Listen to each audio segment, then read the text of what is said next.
Good morning. We're back. We're running a little bit of out of schedule here for anybody that might have been watching online. We had the Forest product people in, very engaging discussion and very good people.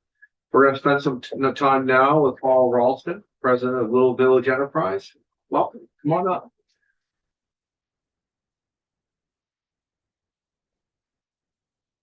Thank you, Mr. Chair, members of the committee. My name is Paul Ralston for the record, and this is my son. Very better or worse. Just to give you a little bit of the background, I'm here as an individual. I have had businesses in Vermont. I spent 4 years in this building on the House Commerce Committee, familiar a little bit with the process. I also own some timberland, so I'm very much aware of the conversations that you just recently had.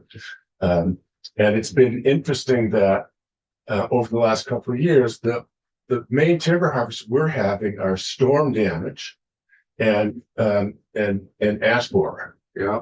So it's in the road, so we're gonna have to harvest those trees. But I'm not here to talk about that. I'm here to talk about S118 and just a couple of pieces on that bill that relate to my retirement project. So after selling my last business, I bought a small farm and I became a farmer. So now I work harder than I've ever worked in my life. And our farm is kind of different. We are a vegetable farm and we grow vegetables and processed vegetables for donation to area food shelves, homeless shelters, church stoppers, things like that. This is going to be our third crop year. Our first crop year was the flood year. So very, very little crop from that. Last year was an excellent weather year, good. We donated 27,000 some odd pounds of vegetables. We also at our farm, I've invested in some processing equipment that for the primary processing of vegetable products, that's washing, sorting, bagging, crating, so that they can be delivered to different folks. We do that for farms that are selling commercially, as well as for products that farmers donate to go into this food shelf project. In doing this, we have run into a couple of statutory facts that don't fit our situation. And I hope and I think that they can be remedied in a way that makes sense. In looking at the whole issue of food security in Vermont, the obvious solution is to grow more food. So we need more farmers. So we need more farmland. And those farmers need to be able to make a reasonable living doing that. You heard from the forest products folks how hard it is for them to attract younger people to hard outdoor work. Farming is similar. Last year, we were able to make a few changes in statute.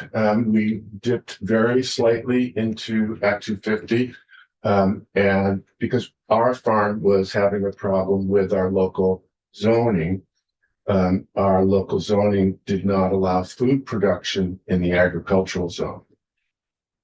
That's hard to wrap your head around, but so legislature last year fixed that. The issue that I want to talk about now, I don't know if you have your bill, but this is on page 15, starts on page 15, and it's an amendment to 10 VSA. And this is something that's confounding a lot of small vegetable farmers. So it starts on page 15, line 19, and then go over to page 16 on line 5. And so what we're talking about here is accessory on-farm businesses. So we're talking about a farm-related enterprise that's trying to add value to farm products. The best way for farmers to become reasonably profitable is to get out of the commodity markets and get into more value-added markets, more direct-to-consumer markets. And you're seeing that with CSAs and farm stands.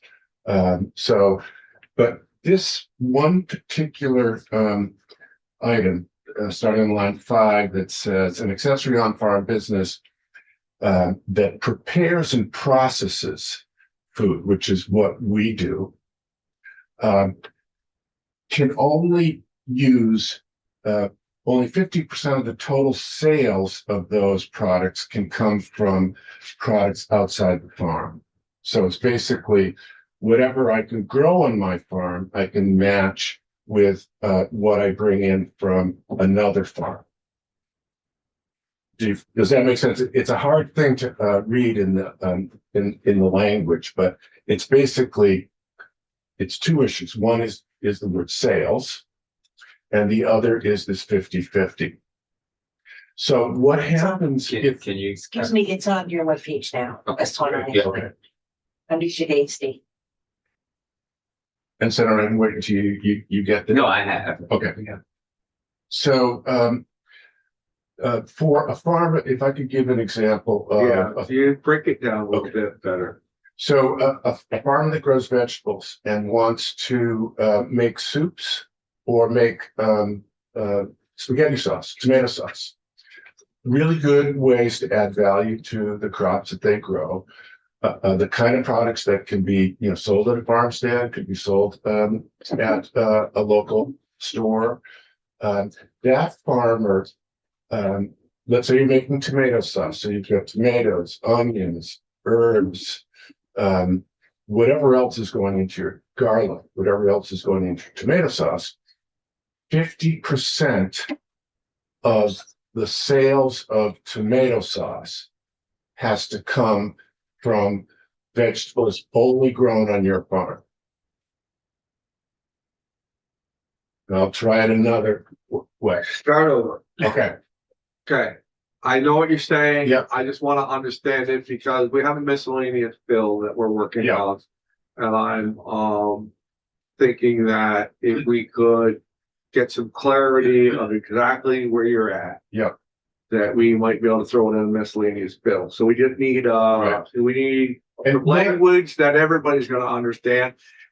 And you're doing fine. I'm gonna I just want to make sure that we understand. exactly. And the fact that it's hard to explain is one of the problems with the language. Right, explain it as Right. best you can, Okay. as far back as you gotta go, Okay. and we're here to listen. So, and we're not gonna get frustrated with it. We just we wanna understand it. Can you give it in dollar amounts instead? Like if I'm spending, let's just use $100, Right. that $100, 50% of that money. Yeah. Has to, Come from the produce of your farm, only your farm. Yeah, so I guess where I'm struggling a little bit with it, Paul, is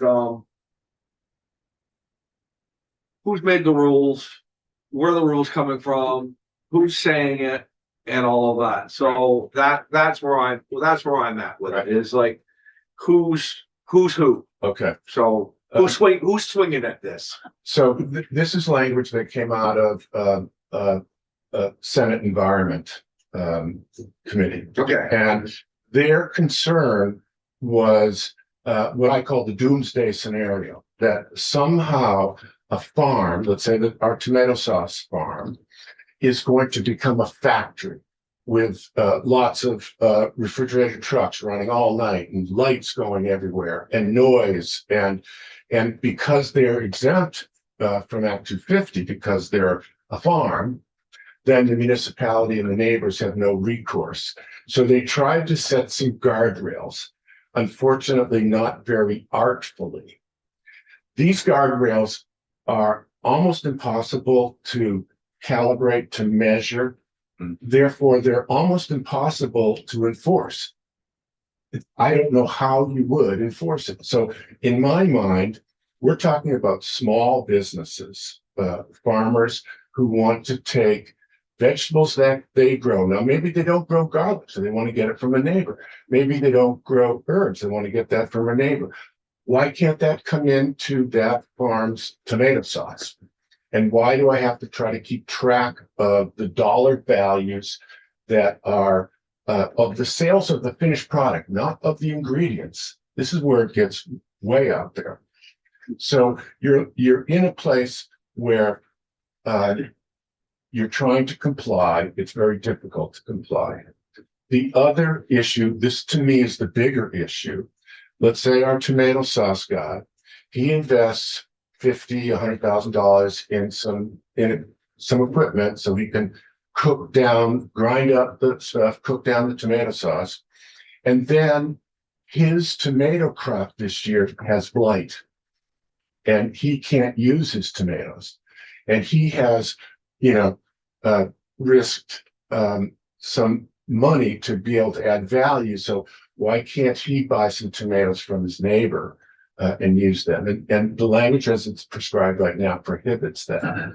So, and this is becoming way more important as our weather patterns change, where, we're having these micro floods now. And so 2 years ago, our farm flooded. So we had no crop. The Intervale last year flooded. They didn't have any crops. So the farmer who's trying to rise up the value chain and investing a little bit of money in some equipment, he needs some ingredients, some inputs to put through that equipment so he can then sell his tomato sauce and stay in business. And our thought is, if you wanted a guardrail, a really knowable guardrail would be a dollar figure. And that's why we're suggesting $250,000. That's a small business still. A very diligent person might make $35,000 net out of that much business. It's not like a factory. And it would be knowable because we file tax returns, and you can look on how much sales. And so if a neighbor wanted to complain and they went through a process, there'd be data points that a person could look at. The farmer has a very clear set of guidelines, and they can stay within the rules simply. So that, I know I haven't been able to explain very well the 50%, and I'm trying to jump over that and say a better measurement would be an absolute dollar figure. Well, just being able to not explain it and then drop it down to the line that makes a lot more sense. You are explaining it in my view. Yeah, it's just sort of like limiting it so that the corporate, industrial farms can't come in and do it. And Right. the way they had done it before was, well, if you need 3 tomatoes for your tomato sauce, you have to make sure you have 2 of them on your farm rather than the other one. Exactly. If you only have 1, you have 2. Right. Which doesn't make any sense because it's, as we just explained. So, and this is what we did in our other committee where we're trying to find where the limit's going to be at the annual sales. And again, Sense. $250,000 in today's kind of business. Yeah. This is a small business, and no, like Heinz ketchup is not going to, try to take advantage of this, because, the whole thing about Vermont agriculture, vegetable, animal, is that most of it is at a very small scale, and that's because there's, other than in dairy, there's no good ways to ramp up. There's no good ways to become a California-like farm. So that's my thought and center. That's very helpful to say, if we can't easily explain it, perhaps we could replace it with an easy to explain guardrail. I'm gonna say this. We always ask for language. if you could get us some language, if this was its own specific bill, not anything to do with 118. 118 is a bunch of ideas that got thrown at it with a lot of chapters and sub-chapters on there. And it's confusing, and there's a lot of that stuff that we're already doing. So we're pretty hesitant to do anything with 118 at this time. It's not that there's not some subject matters in there that we are very interested in. Right. But we are working on a miscellaneous bill right now. We have 3 subjects that we're tacking onto it. If you could make something very clear to us about how we could do this, we could possibly, and I'm gonna say possibly, tack that on. And if not, if you could wait till the next biennium, which, you know, nobody likes to wait, and we can make it part of our broader conversation, we would do that as well. I get the premise of what you're talking about. We, as a committee of agriculture, always want to try to address any concerns as far, especially on a small scale farm, as far as how can we make it better. Let's not get wrapped up in all the big commercial ventures, because that's not what we are. So don't lump us in the same rules. If you could get some clear language to us and we could sit down and flesh it out, we'd be willing to do that. Okay. Would it be okay if I just touched on the one other? Absolutely. That's still in, You've got us until 11:15. Okay. So, Only one, Yeah. one other thing I would, if you could put cost of living or cost of annual growth, that this number goes up as we gain in years. yes, so, yeah, it does. Because that's what happens to a lot of things that we come back and like, well, 250,000 is. Yep. 10 years from now, it's Right. like, that'd be great. Good. Thanks. So the next small thing is still on S118, and it's on page 17, and it's line 7 and 8. Right now, again, this goes back to the definition of farm and the fact that farms, legal farms, have certain exemptions from Act 250 and permitting. And there are many, as you know, there are many statutes that talk about farming. And the metric that is usually used to define the size of that farm or whatever is sales. And this may not be a broad need, but so I have no sales. My farm has no sales. And so I am at risk of not legally being a farm because I give my produce to food shelves. And so we're suggesting that, so you have to have $2,000 a year worth of sales in some specific period. And we're saying, or the equivalent of donated farm products. And Vermont farmers are incredibly generous. There's a lot of food being donated. I mean, we're a really small player. There's a lot of people that donate a lot of food to their local food shelves. And again, you can have a bad thing can happen in farming where, you know, you have a year and you really do get shut down. And the Intervale, the farms there last year, all that food, what they could salvage had to be donated because it couldn't be, they couldn't deem it to be safe for sale. Yeah. Right. So, Something else we can drop in there? That makes sense. I just think it really just got down to language, right? Yeah, if you put it together something and we have it to Michael Grady's people, I think that would be the way to go. I can give to all of you and I'll CC Yeah, Councilman Grady. yeah, Yeah, and maybe have a conversation with Michael. Yeah, Yeah. absolutely. Yeah, just to get it in a language form, Yeah, or something absolutely. that we can. and to the chair's point, I almost see this more as an amendment than necessarily a bill, a bill. Am I? Oh, I think, Will this get pushed into any other committee because of dollar amount? well, he probably could. Let's get some language. but it's not revenue of the state. Correct. So, you know, you don't need. That's right. So let's get some language and then we'll, let's get some language, some clearer language. And I get it, but Okay. at the end of the day, we gotta sell it, right? So we can't sell what we can't articulate. So if we have some language from Michael O'Grady, Yes. yeah, so, I'll track You're it gonna say, down. Ron? okay. Oh, no. Okay, And then, so time is of the essence. You'll have it by the end of the day. Okay, yeah. Well, I guess not gonna be any quicker than that. Thank you very much. By lunch? It's like old long week. I'm good friends with Linda. We've spent a lot of time together in the committee, so I appreciate your time and attention. Thank you. Linda will go off.